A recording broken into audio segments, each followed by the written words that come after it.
When it comes to creativity, the sky is the limit. How do I make my post viral? Formula for virality is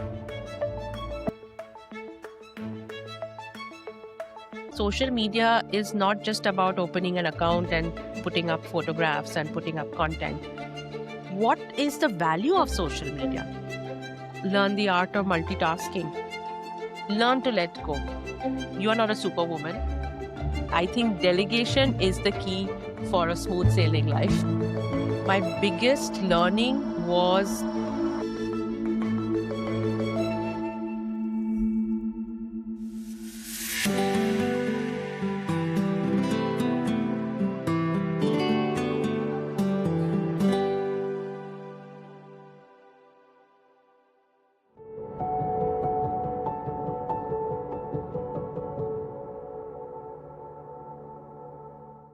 In today's episode of Unblur the Path, we explore a career that sits at the intersection of storytelling and digital world. Our guest, Nayantara Som, began in journalism and transitioned into global social media and content leadership, bringing credibility and strategy to platforms many once underestimated. In this conversation, we unpack what it really takes to build a career in social media, navigating stakeholders, adapting to constant change, and understanding what truly drives impact beyond just going viral. If you're curious about careers in content media or digital platforms, this episode offers a clear, real world perspective. Let's welcome Nayantara Som once again on Unblur the Path.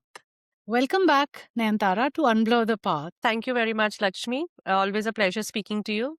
The pleasure is all mine. So, in last episode with you, we saw your journey, and it was quite nostalgic, to be very honest. We saw your journey from when you decided to be a journalist to how you sailed through your graduation and post-graduation programs, to how you landed your first job, and then how did you navigate through the complications and the challenges of your job. We also asked you your biggest challenge, and you so eloquently explained it to us. There was a time after 7 years into your journalism career, you decided to make a move. And this episode, we will dedicate it to discussing about your career move.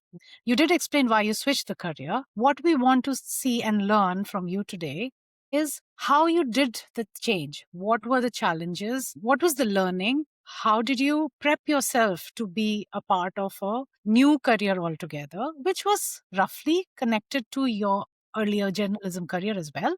But of course, they are set of its own challenges and its own pathways ahead. Absolutely. So I'll let you start by explaining to us what were the learnings. Like you did explain in your previous episode with us that the introduction to Twitter in one of your organization and working on Twitter kind of caused a trigger. And were there any learnings that you had to do to add on to your skills so you could navigate well in the corporate world, to be a social media consultant, to be a thought leader and help people at very top organizational ladder and explain them the importance of a social media presence? What were the learnings and the skills that you acquired, and how did it go? Absolutely. I think very, very interesting question and very valid indeed. And I think when I made my career switch, I realized that there are certain skill sets that I learned in my previous role, which is in the journalism world, which I could leverage in the corporate setup as well. And essentially, that's why I was also hired, to bring in that fresh perspective. The way content is written, like the consultancy firm that I worked for comes up with a lot of reports, white papers. How do you give a different and interesting spin to it? The fresh pair of eyes is what they were looking for, which I think my skills that I had amassed during my years as a journalist really came of use. You know, the objectivity, the way you can really bring out that aha moment in any form of content. So that was very beneficial. But of course, I also learned that the difference between the two worlds, it's not the same. When you're working in a newspaper organization or in journalism, it's very fluid. You can walk into your editor's cabin or his office with a question without raising any eyeballs. It's very seamless, more informal setup. I wouldn't say not very structured. There was a certain set of structures, rules that you had to abide by, but it was more, again, I would use the word fluid. The corporate setup is very, very structured, is what I realized. Yes, there was that sense of informality that I was told that you can put up that front, but it had to come at the not at the cost, but you had to abide by certain rules and the structure. It was traditional in the sense, if I have to compare it to the world that I came from. So I think for me, getting used to that structure took time, but I learned to navigate my way and implement my ideas and my whatever creativity or whatever creative ideas I had to propose within that structure. So I understood what works for some leaders doesn't work for other team leaders. So you had to go with the flow and adapt and adopt yourself. So that is number one. Number two is the key learnings is that you cannot be outlandish. When it comes to creativity, the sky is the limit. You want to propose all sorts of ideas. You're inspired by what you see, the hoardings that you see outside, the social media content that you see, and you say, you know what, let's just propose this for your brand. But it doesn't work out that way. Social media is not just about opening an account and putting up photographs and putting up content. It's something that is that you have to align it to how comfortable your organization feels about the whole aspect of social media. So while I was doing the mechanics of it, which is developing a calendar, what content should go up, uploading it, ensure that deadlines are made, on a parallel basis, I had to also train and condition mindsets. Like, Right. what is the value of social media? That was, in fact, if I look back, I feel that was the most important aspect of my job role, because it was a very new organization. When I would walk into a leader's room, they would say, okay, Twitter, it's about a group of teenagers talking about what they have for breakfast or what did they do on a Saturday night. And that's not the case, because I could see so many leaders, entrepreneurs, business leaders from fintech startups, they were all on Twitter. So for Yes. me to break that ice and really bring out that value, that was a role that it evolved over time, but that was a very key important part of the role. And because until and unless you realize the value, you will never be able to understand what benefits will it bring to your business. So that was one.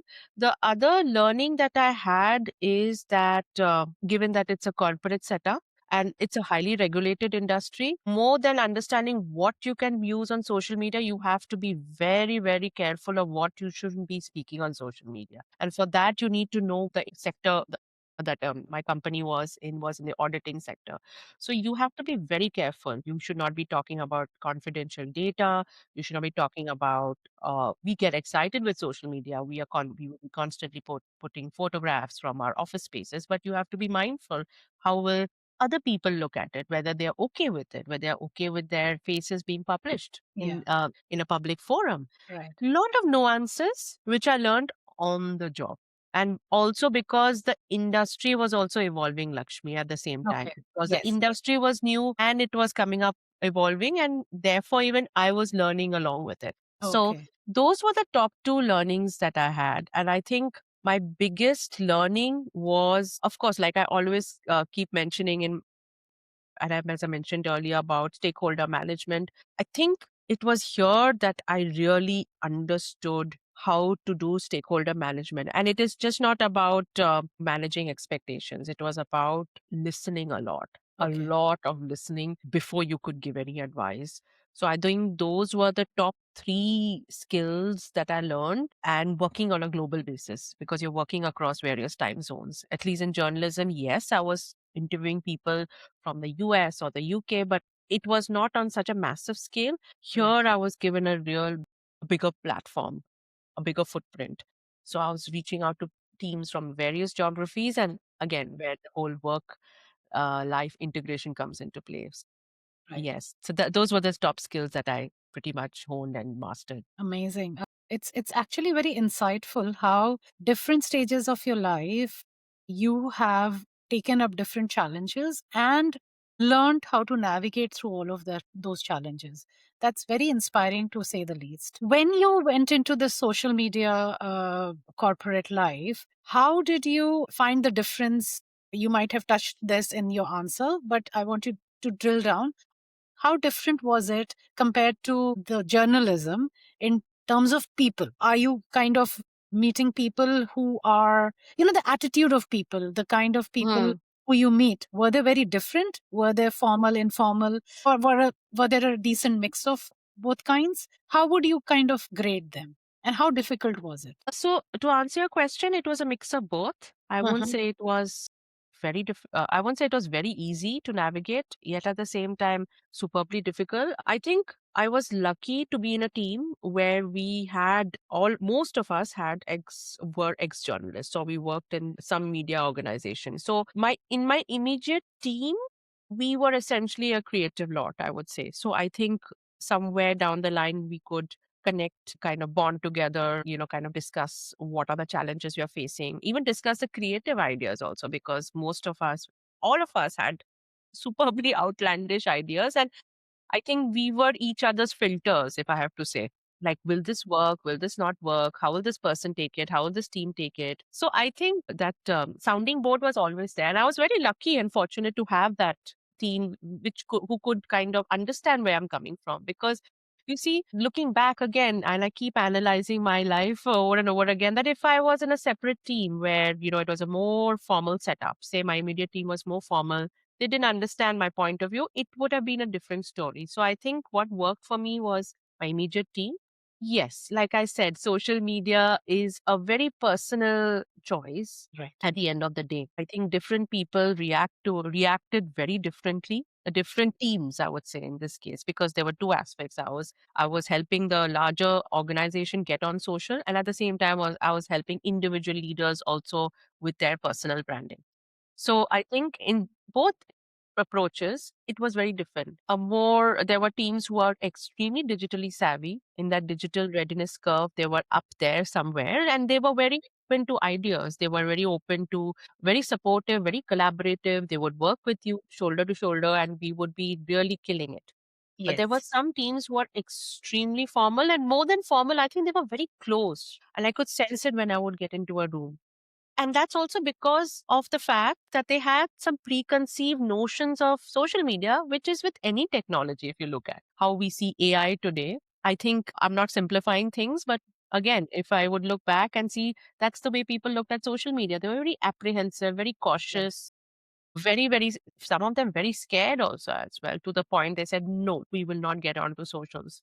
So I think for me, it was juggling many hats together, handling people who are very savvy and sometimes even overreactive on social media, where you had to say, please stop. You need to know there are certain repercussions if you do this. Yes. And there were some people who are very, I would say, closed. And as a result, they were not open to ideas. So you have to have a different approach to those kind of people. So, and connecting it to a previous response that I'd said about stakeholder management. And that's where I think I really understood, how do you manage people?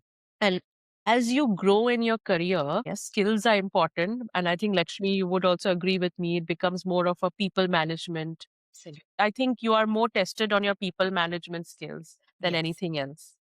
I totally agree on that. To our very young listeners, if you can break down social media and the positive side of it, today's generation will see social media as Facebook, Instagram, Twitter, YouTube, Snapchat. Also, Yeah. How do you tame this and make it to your advantage? And, how the corporates use it.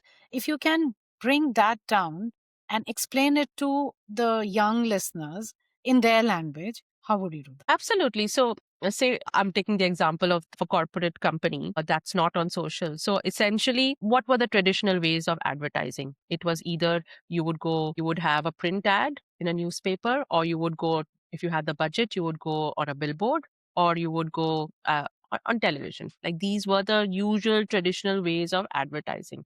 Now, the thing with these formats is, there are chances that your audience might see the ad. There are chances that my audience might not see the ad at all, right? I mean, if you're not watching that particular television show, you would not see the ad at all. So it's all depends on where your audience is. But I think what really happens is, Lakshmi, you have no control over what they are doing with that ad. So if you're advertising, even about yourself, right? Social media actually literally brought that to your, I wouldn't say doorstep, but to your phones or your smart devices, right? You don't have to step out of your house. or switch on the television sets to see what are your services. You're literally talking to them on their fingertips, right? So that's the value add, that's the benefit I try to showcase to my leaders, that this is what social media can do.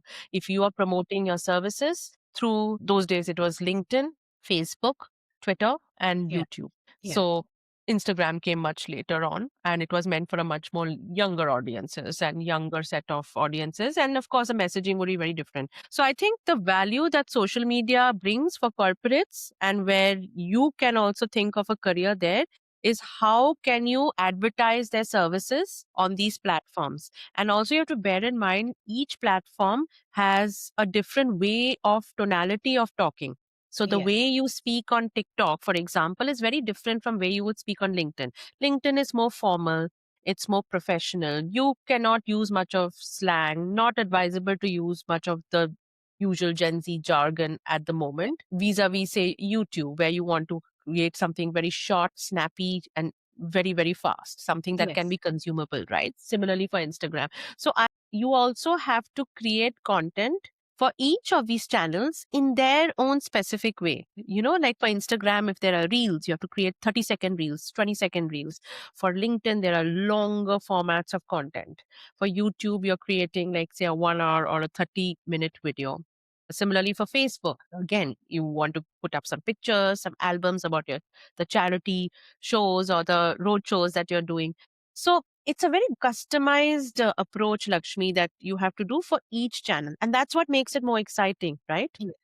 Because you get that creative energy, that creative space to kind of mold content as per the audiences of each channel. And yet at the same time, the exciting part is you're taking something very traditional and repurposing that into channels which are very, very modern and very, very forward looking, if I'm making some sense. No, no, absolutely. So I think that's the exciting part of it. And given that every day is a new day for social media, Yes. every week or perhaps every 3 to 6 months, there is a new feature, there is a new platform also that comes into the forefront. That makes the role even more exciting, because you're not just static. You're not doing the same thing for the next, say, 10 to 15 years. You are constantly evolving with the industry. And I think that adds the excitement to the Absolutely. role. Yeah.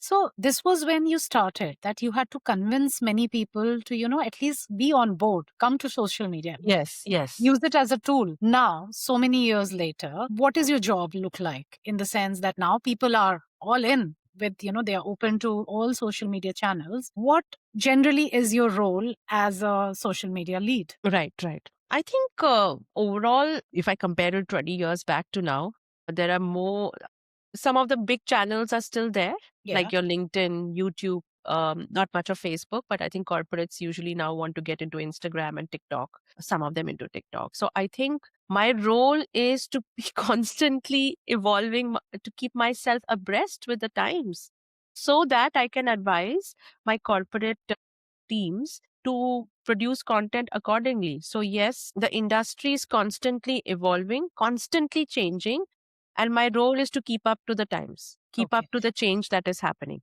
Right. Okay. So, So if if I they, may add a question here, sorry to interrupt you there. yeah, While you're explaining me this, if you can tell me, how does a day's job look like for a person in your role? What do you do? Or say when a project lands, an account lands with you, how do you handle it? How do you take it up? absolutely. So, of course, I'll try to summarize it because it's a very vast role, but essentially, say there are two aspects to it. One is, in the day of a life of a social media manager would look like, there will always be a calendar that you look at, right? So, given the channels that you are on, so I say, for example, you're on 3 channels, you develop a calendar, and each day, or not each day, depends, in a week, you either create a monthly calendar or you create a weekly calendar across each of these channels, and you then slice and dice your workflow process. Or simultaneously, if there's a team that's writing content.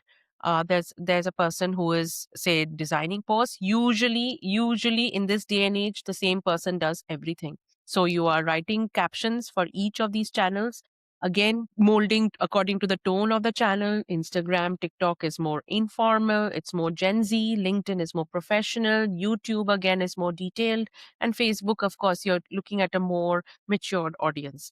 So you're writing content, then you're ensuring that the assets, and by assets, I mean the pictures or the visual graphics that go with those captions are ready. So again, if you're working with a company, you have to ensure that everything is right. If it's a video, it's playing well. You're going to the ground technicalities. You're ensuring also whether the picture meets the brand guidelines of your company. Logos are there, it's with the brand colors. There are no regulatory indiscrepancies that you're following. If you're working in a highly regulated industry or as per your industry, you're following all the guidances. So yes, in the beginning of the day, you ensure that all the posts are scheduled.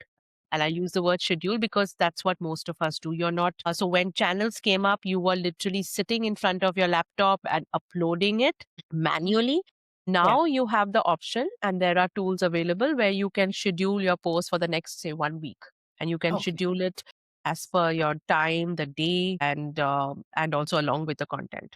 So you Okay. don't have to be sitting. You can be scheduling a post at 2 a.m. in the morning, but you're not literally sitting in front of your laptop. So I think that's where you see everything is working. I keep my eyes on the analytics. Now, for your young listeners, analytics is basically how your posts are performing, how many likes, shares, reposts, how many people it has reached, because that tells you also whether your content is working or not working at all. Very important, because then if your content is not working, you again plan that what can I do next? You're keeping your eyes on follower growth, very, very important, which I think young listeners would know that number of followers following your channel is so important, because at the end of the day, they tell you how credible and how many people trust your brand. Right. So then, of course, it goes into various meetings. You're not just publishing posts, there are campaigns that you're involved. Now, what is a campaign? A campaign is, for example, you have towards the end of the year, you'll see a lot of Christmas ads, a Christmas video ads that many brands come out with. So that's a campaign which goes on for many, many months over one particular theme. So you are also handling not just one campaign, but many campaigns. So then you can get into meetings, because at the end of the day, even if you're it's a one man or one woman show, or whether you're working in a team, you are at the end of the day getting the content from somewhere. So if you're Okay. writing a post on fintech or AI, you are not the subject matter expert. You have to get it validated from a subject matter expert. So you are meeting with, say, the AI team, the technology team, getting their approval that this is good to go. Now, that process takes a lot of time. It's not just about click and publish. You have to be factually correct, not just factually correct. You have to ensure that you're meeting regulatory standards. So you're Right. in a day, you're also connecting with a lot of other teams, business teams, BU heads, who will help you with the facts of your content. And of Right. course, you are also planning 1 month in advance. So if a project is coming to me today, Lakshmi, it means that I have a 4 week lead. Ideally, that's what I tell project teams, that you cannot, there are ad hoc posts which need to be published now, given the nature of the theme. Like if they're going for an event, there's a show and they say there's a great picture, I click, can you upload it? I do that. Or there's someone in my team who does that. But you are also planning 4 weeks in advance. So you have to be, there's a lot of planning skills that are required. And this is Yeah. connecting, Lakshmi, to the organizational skills that I had mentioned sometime earlier, how that Yeah. helps. Yeah. So that's the day in the life. And if you're shooting, a big part of social media today is our videos, because that's what the audience wants. So you sometimes I do it, or maybe my agency does it. If your company has a budget for an agency, so you're shooting videos and you're coming back and then editing them on tools. So some of the tools that you already young listeners might be aware about, like Canva is there, Adobe is there. So you are also editing and sprucing those videos up. So it Yes. is a job that keeps you on your toes, Yes. in short, in summary. And there's always something new to do Correct. every single minute, if I have to be more ambitious and dramatic. I can see that it requires a lot of skills, lot of new skills every now and then to be added to your basket. Because, like you mentioned, Canva, Adobe. I mean, a person from journalism background like yourself has come into social media marketing. While sometimes you may not be doing it, but knowing it is always helpful to even guide your team. Yeah. Yes, I think I've realized that over time, and that's something I would advise listeners, because in journalism, you always had a dedicated team who were. He was a designer, he or she designed the visual aspects of your story. So this was sorted. There was a dedicated person who would edit your posts. Similarly, when I moved to the corporate sector, a larger corporates will have budgets. They will have a budget for an agency, they will have a budget for a different design team, so that you have time to strategize. Now, it's not the same everywhere, Lakshmi. Especially in this day and age, there's a lot of debate that companies are hiring social media managers or social media associates who can do everything. Again, a very hot topic in the space, that you can't have one person to do everything in a team. It's like having a person in a any other team and telling to do everything, right? Today, a social media manager is expected to do right from strategy, shooting videos, analytics, designing posts, looking at website content, doing keyword. There's a whole, the list is never going, and it's Yeah. a huge debate. But I think for young listeners, it's always good to know a tool. So, there are these free courses that are available, and Canva is very intuitive, as you would know. Yes. You go there, you understand. There are free courses on how to use Google Analytics. There are free courses on how to use video editing skills. Yeah. So I think if you have to be in the space, you have to constantly be aware what are the tools and how do you kind of get to know the hang of those tools. So take that course, and upskilling process must always be there. Yes, and as I can hear from your conversation, analytics is a very key part of social media management.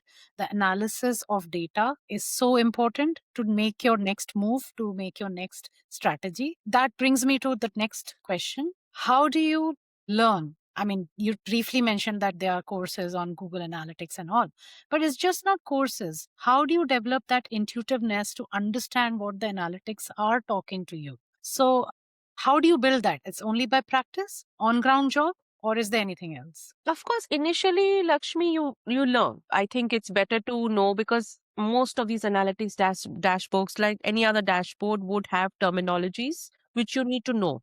Not just the definitions, but what do they represent, right? Like Google Analytics, you have impressions, not impressions, you have traffic views. On social media, you have impressions, engagement. So you have to know what do they mean, what do they represent. And then goes on to the part of what does success look like, right? So giving an example, engagement rate of 6%, what does it even say, right? Is it a very good, or very impressive number? So that comes from deep diving into what you call as social monitoring tools that you have today, which tells you industry benchmarks. So it tells you that if you are, say, in the insurance sector, what is a good number? What do good numbers look like? And if it's not a good number, what you should be doing. So you get that.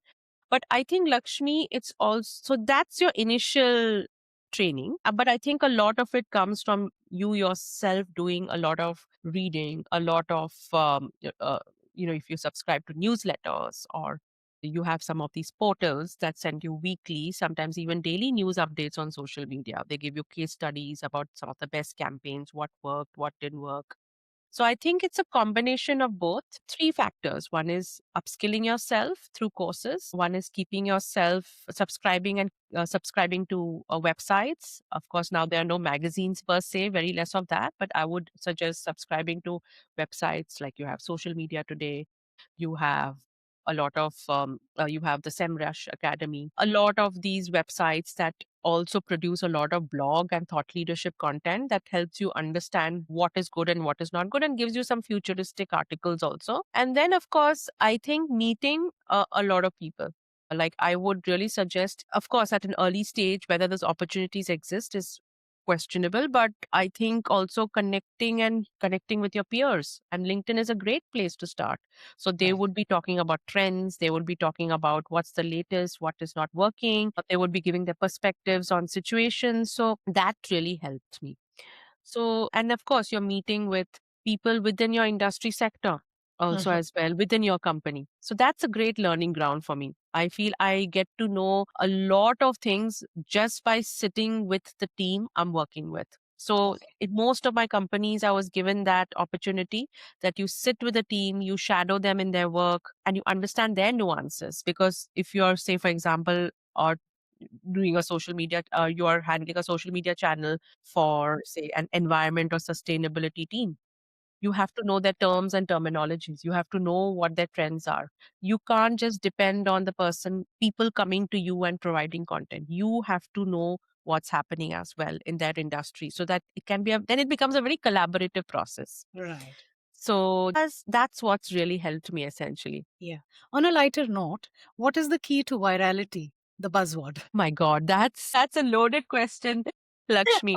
I think, see, the thing is with virality, never know. I think this is a question that some leaders ask me, not many leaders. How do I make my post viral?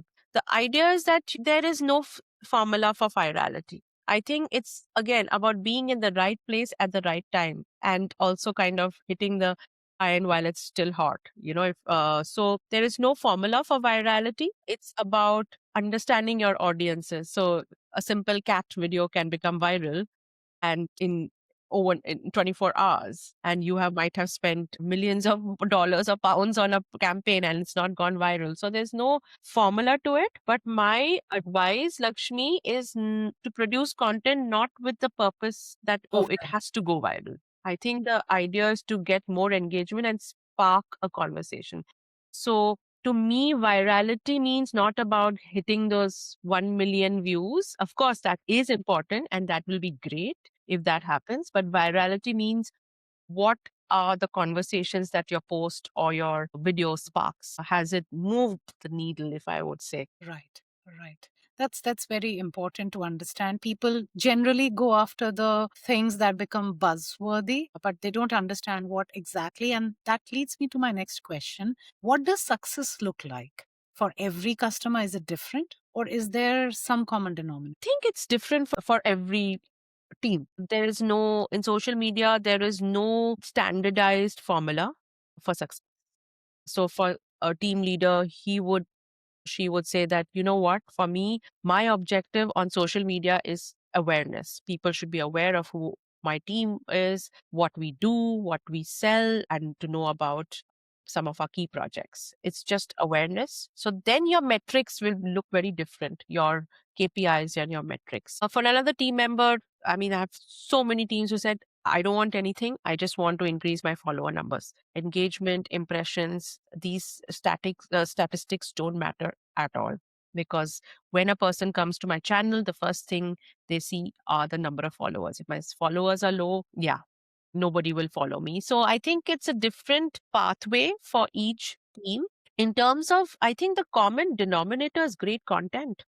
Okay. Think at the end of the day, and I see this with a lot of teams, they're investing in tools and technologies and they're talking about AI and everything. But I think they've forgotten a very basic thing, which is producing great content. So if you have great content, I think that is the common denominator and that should not be ignored. You cannot be, as you had rightly pointed, that create content just to be trending or to be Mhm. buzzworthy, because ultimately audiences catch up. They understand how solid or credible your content is. So always focus on your content. That's my advice for success in this role. Brilliant. One last question on social media career of yours before I ask your opinion or your idea on what you want to share. How is the work life balance in this part of your career compared to your journalism career? I would say it's similar. It's not any different. It's just that the remits and the type of work tasks that you're doing are very different.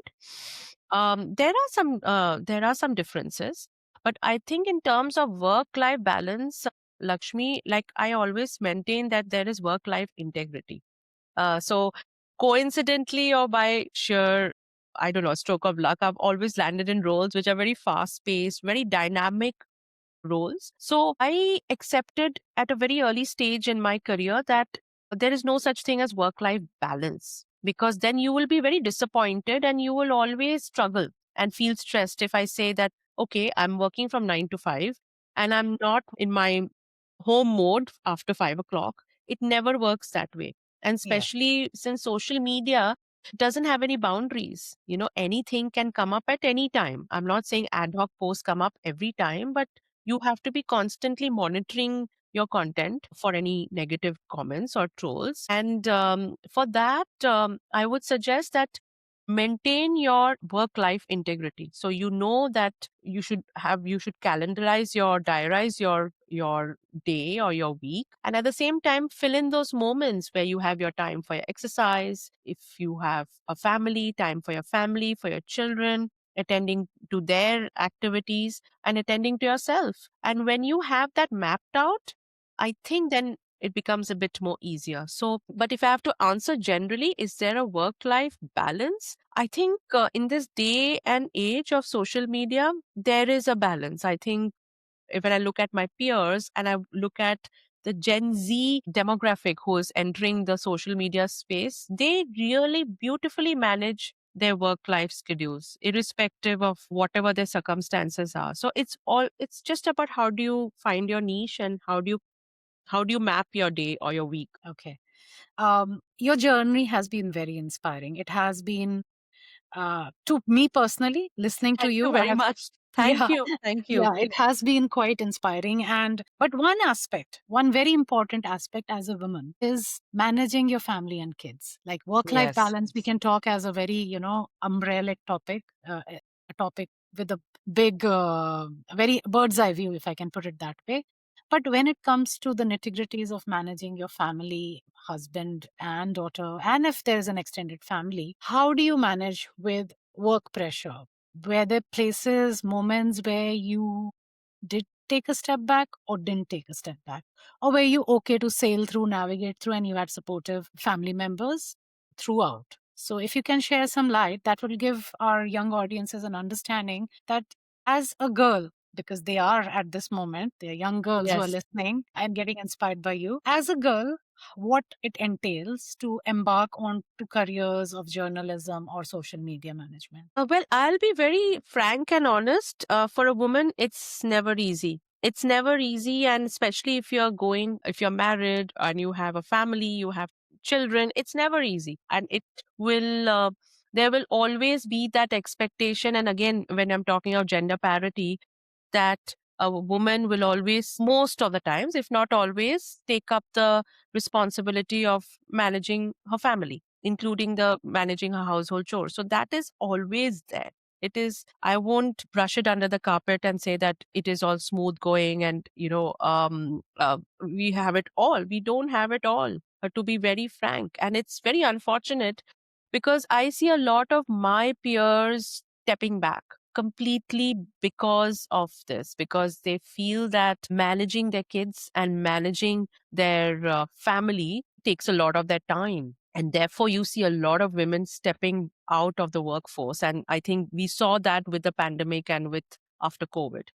So it's very unfortunate. For me, yes, it's a big task. I mean, another part of my journey was again because I relocated along with my partner because he was internally transferred to a couple of countries, and which meant at one point, not that it was imposed on me, but it was a decision that I took that, okay, let me take a step back and manage my daughter. She was 2 when we moved out of India. We moved to Dubai and then subsequently to Singapore. Where life again was about navigating a new country. It wasn't easy at all, because you're not just navigating and setting up your life there, you are also trying to establish a network for your daughter, for your Yes, kids, because yes. again, my daughter wasn't an extrovert, so I had to ensure she has a social circle, ensure that she's adapted to the country that she's living in, and as well as navigating for myself. And it's again a very lonely journey. So that's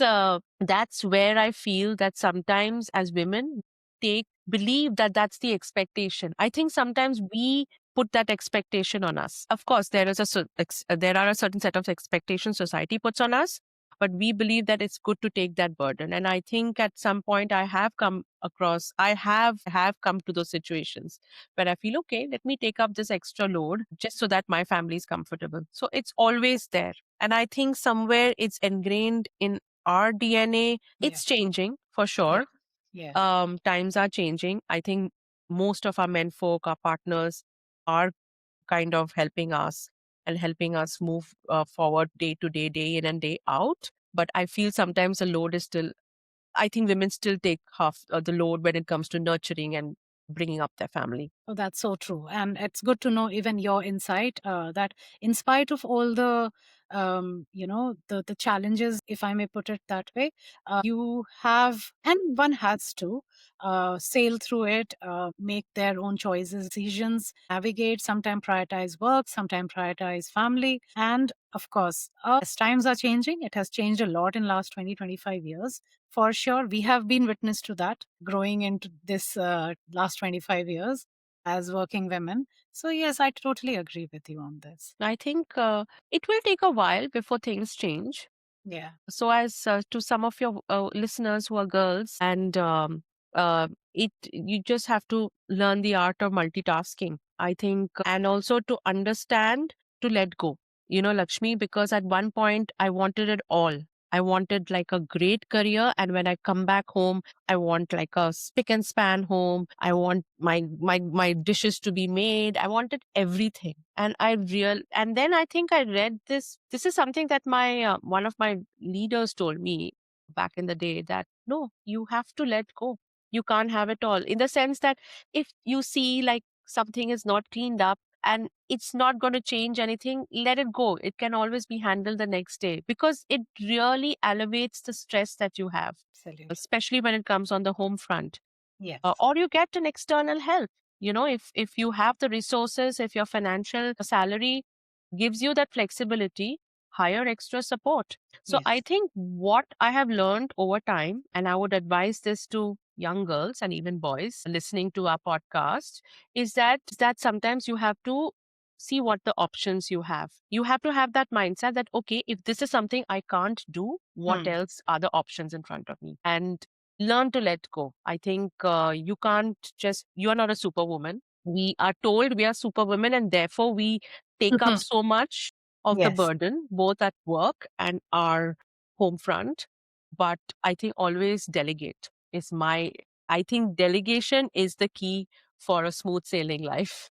Absolutely. Absolutely. And prioritization. What you need to Prioritization. do then, Prioritization and delegation. prioritization at Absolutely. every moment of your life. That is very important. It comes very as a very handy tool, as I would put. Yes, yes. Yes. Awesome. Now we'll change gears. Okay. And we'll be a little reflective. So tell me, Nantara, if you had to start over today, consider yourself that 14-year-old. And if you had to rethink, would you like to change anything? Want to change my path, I think I would want to do it all over again, including the challenges that I've faced and the situations that I have faced. I just wish that when I was 15, there were more. Of course, I didn't have the internet. You know, we didn't have the internet. We had to focus a lot on hard print resources Yes. for educating ourselves on what's there in the world. So I wouldn't want to change the journey that I've gone through, but I think maybe what I would like to change is the research that goes into deciding what career that you want to do. So basically, that's where understanding if there are courses available, not courses per se, but a lot of cities had aptitude tests, which my town didn't have at all. You know, so I think that's where the divide comes in. So I feel that exposure to career counselors, whether it happens within your educational institution or outside, is very important. I think that's something that I wish I had done. But apart from that, I don't think I would change a single moment that I've lived across my career trajectory. Each moment. And a podcast like this. Yeah, I know. Yes. No, absolutely. Because I think it's very important, even through this podcast, that young listeners know what's there in the real world. And I think it was not there when I was at their age. So podcasts like this would be very helpful indeed. Thank you. And is there something that you wish someone had told you when you were 20, when you had done your graduation, when you were almost there with your post graduation? Is there something that you think that had I known this or had someone told me this, probably I would have made some better decisions? I don't know how relevant it is. Two things I wish someone had told me, whether it's my family or somebody from my professional network, the importance of mental health, my mental well being. we have spoken a lot, Lakshmi, about work-life balance and how do we manage everything that's happening in our day-to-day lives. Yes, of course, they ensure that I kept up to my health and ensure that I stayed fit by exercising. But I think mental well-being, I think that's a conversation that's happening. I think it's a conversation that's happening over the past 5 years. But in my time, nobody spoke about it. It was something that was not spoken about or not known about. But I wish somebody told me about it. The importance of mental well-being in a professional setting, how important it is, because that accordingly educates or tells you how resilient you can be. That kind of informs your coping mechanisms of work. A lot of corporates and companies are investing in mental well-being assistant programs, which is very encouraging. But I wish that was there. And the second thing, Lakshmi, I wish someone told me the importance, and as a woman, in terms of investing, financial investing. And I feel the money, whatever amount of money that I earn, whether it was in journalism or whether it is in the corporate space, I think financial literacy in women is important. It is very important. And I realize that now that I'm in my 40s, that I wish I did that when I was in my early 20s, and life would have been very different. So, yes, these are the two things that I wish somebody told me, but it's never too late. No, no, never too late. Next question is about what is that most rewarding thing in your journalism career and similar in your social media career till now? I think journalism career, I did a couple of stories which were very rewarding for me. But I think for me, the most rewarding thing for me is seeing my name on a story. I think that nothing can, what we call as a byline. I remember the first byline that came up, and I couriered the hard copy of the newspaper to my parents, and they were so ecstatic seeing my name on the story. So I think seeing your byline in each and every story is the most rewarding thing ever. It uh, of course, when you ask this question to different experts, I'm sure there would be different answers to it. And when I tell this to other people, my peers who are from another industry, say in banking or in consultancy, and they're like, really?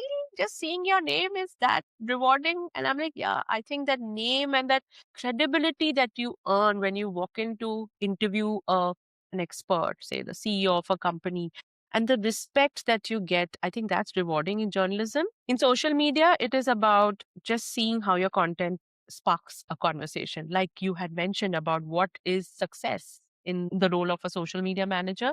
It's about whether you have developed content that could spark a conversation and, of course, bring about some sort of change, and if it has moved any needle. So to me, those are the two rewarding aspects. So well put. And I can not say that I understand what it means to see your name with a byline, but definitely understand, the elation that it brings when you send it to your parents, that Yes, kind of absolutely. happiness they will feel when they see it. That's amazing. I know, I know. I remember my parents were showing it to each and every person coming Yeah. into the house, and after some time, I literally had to tell them to stop. So yeah. Those are parents for us.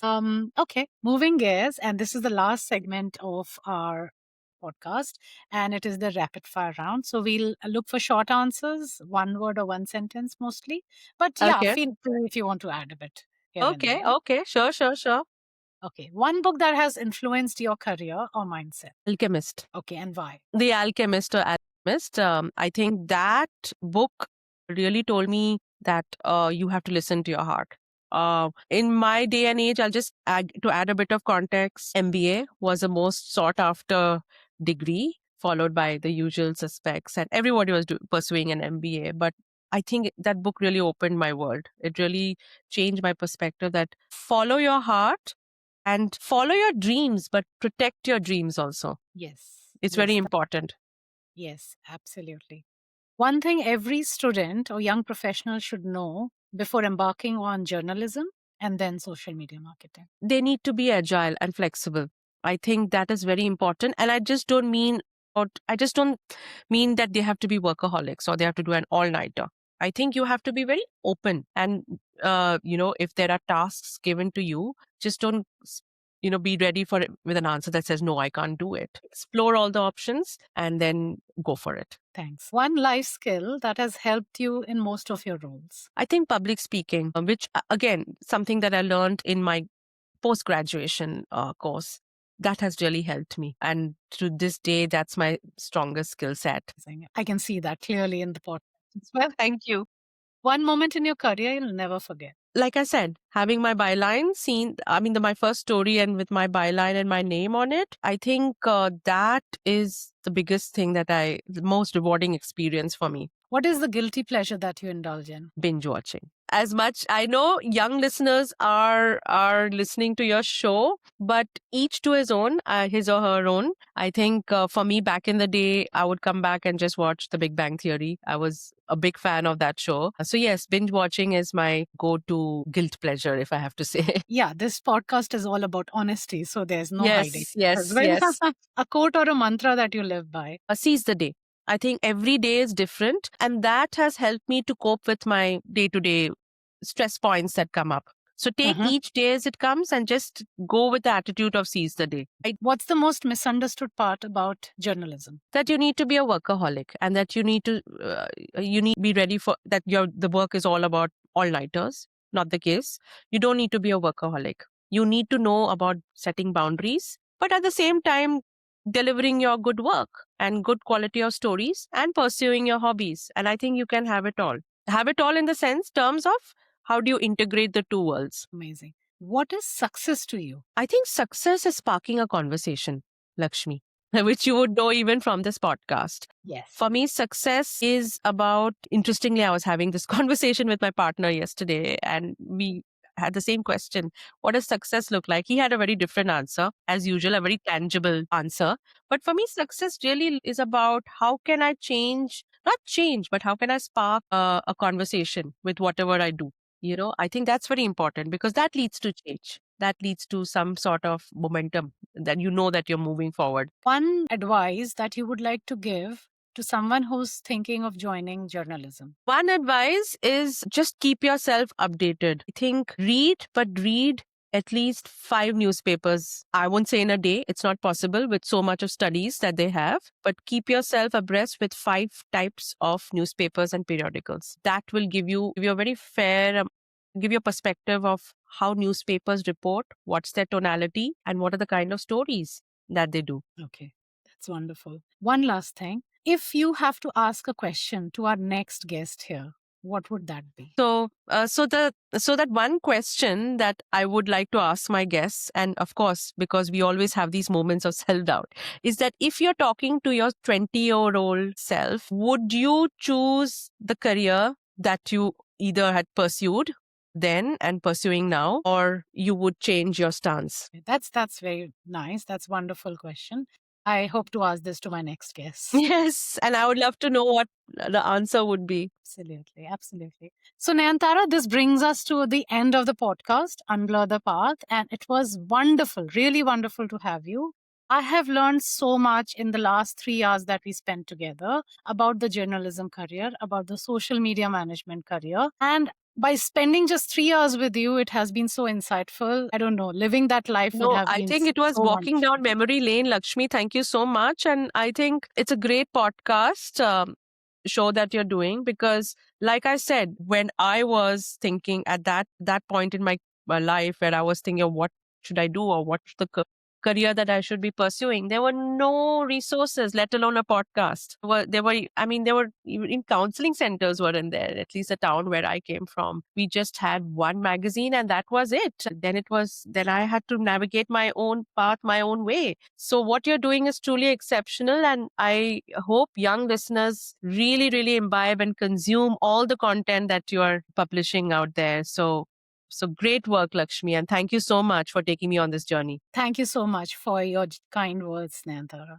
Hope to see you soon. Yes, Bye. I hope to see you soon. Thank you. Thank you. Bye. That was Nayantara, offering a powerful reminder that careers evolve with the world around us. From journalism to global social media leadership, her journey shows that the core skills, storytelling, adaptability, and the ability to listen remain timeless, even as industries transform. Stands out in this, there is no fixed formula for success in social media, no guaranteed virality, but there is one constant: great content, backed by clarity of thought and purpose. And perhaps most importantly, her honesty about work life integration, especially for women navigating multiple roles, adds a layer of reality we often don't hear enough about.